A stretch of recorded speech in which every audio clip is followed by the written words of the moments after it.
Analiza podataka je prešla dalek put od nekih jednostavnih tabela i grafikona i danas dolazi u takvom obliku gdje je svaki korisnik u mogućnosti da na brz i jednostavan način prikaže stvari koje su relevantne za njegovu oblast.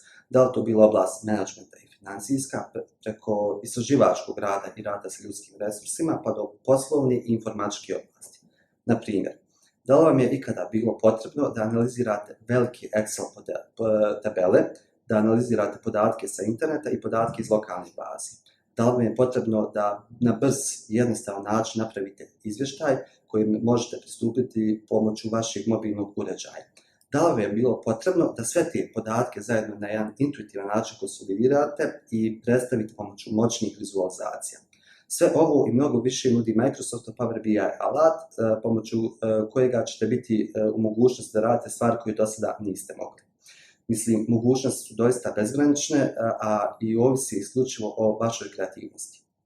Kurs će se zasnivati na dosta praktičnog rada, nakon čega ćete biti u mogućnosti da podignete svoje svakodnevne vještine na novi nivo, da poboljšate razumijevanje svoga posla i oblasti kojom se bavite, te da omogućite vašoj karijeri prostor za dodatni napredak. Za sva i dodatna pitanja vezana za ovaj kurs kontaktirajte me putem e-mail adrese. Ja sam Muaz Srstanbjegović i vidimo se u Akademiji 387.